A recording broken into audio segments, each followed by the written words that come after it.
மக்களே வீட்டில் போர் அடிக்குதேன்னு கார் எடுத்துட்டு வெளியே கிளம்புனேன்.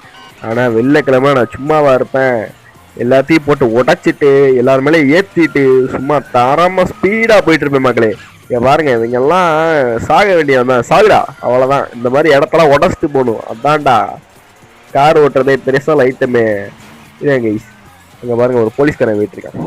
அவன்லாம் அந்த பக்கம் போனான் ஏற்றிட்டே போகிறான்டா மக்களை.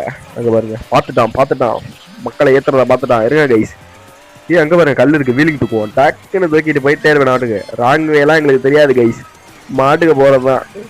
ஐயோ என்னடா இது, இந்த பக்கம் வந்தால் ரொம்ப ஆபத்தாக இருக்கும் போல, நம்ம அந்த பக்கம் போயிடுவோம். ஏன்னா வளைக்க விடுங்கடா. அவ்வளோதான் கைஸ், இந்த காரே புகைச்சி விட்டாங்க. இந்த இடத்த விட்டு ஓடுறத தவிர வேறு வழி இல்லை. நம்ம அந்த பக்கம் போய் நின்றுப்போம், அமைதியாக நின்று பார்த்துட்டு இருப்போம் என்னடா நடக்குதாங்க. கார் வாட்டுக்கு அது வாட்டுக்கு வெடிச்சிட்டு கிடக்கு. அதாவது இதுக்கெல்லாம் காரணம் நான் தானா? இவ்வளோ பெரிய காசு கிடக்கு, காசு தான் நமக்கு முக்கியம், காசு எடுத்துக்கலாம்.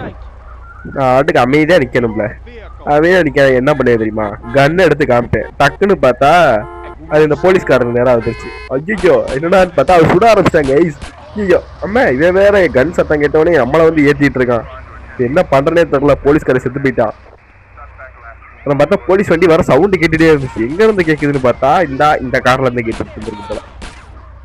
ஆனாலும் வந்துட்டாங்க கைஸ், பைக்கில் ஒருத்தன் வந்துட்டாங்க கைஸ். இப்போ என்ன பண்றேன்னு தெரில, என்னடா பண்றேன்னு ஓடிட்டு இருப்பேன். டக்குன்னு பார்த்தா இவன் அந்த ஆளுக்கான் பாருங்க, அங்கே சுட்டுட்டு இருக்கா பாருங்க. இவன் வேற காரை கொண்டு வந்து இங்கிட்டு நிப்பாட்டிட்டு இருந்தான்.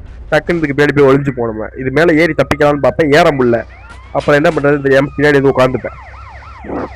அவன் அங்கேயே நின்று சுடுவான்னு பார்த்தா அவன் வாட்டுக்கு ஓடி வராங்க நம்ம கிட்ட. அங்கே பாருங்க ஓடி வந்துட்டு இருக்கான். இங்கே ஒரு எகிரியெல்லாம் குதிக்கிற இல்ல, உன்னையும் போட்டு தக்கனதான் எனக்கு நல்லது அப்படின்னு இவனையும் போடுறத கேஸ். நம்ம அப்புறம் பார்ப்போம் எவனாச்சும் வரானா, இந்த இடத்த விட்டு தப்பிச்சிடலாமா அப்படின்னு பார்ப்போம்.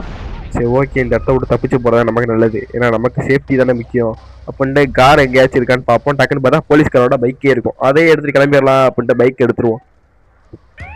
டக்குன்னு பார்த்தா இன்னொருத்தர் எங்கிட்டு இருந்து வருவான்னு தெரியல, அவன் மாட்டுக்கு வந்துட்டு இருப்பான். டக்குன்னு வண்டி அப்படி இப்படி வீலுக்கெல்லாம் தூக்கிட்டு டக்குன்னு மாட்டுக்கு ஸ்பீடாக கிளம்பிடுவாங்க.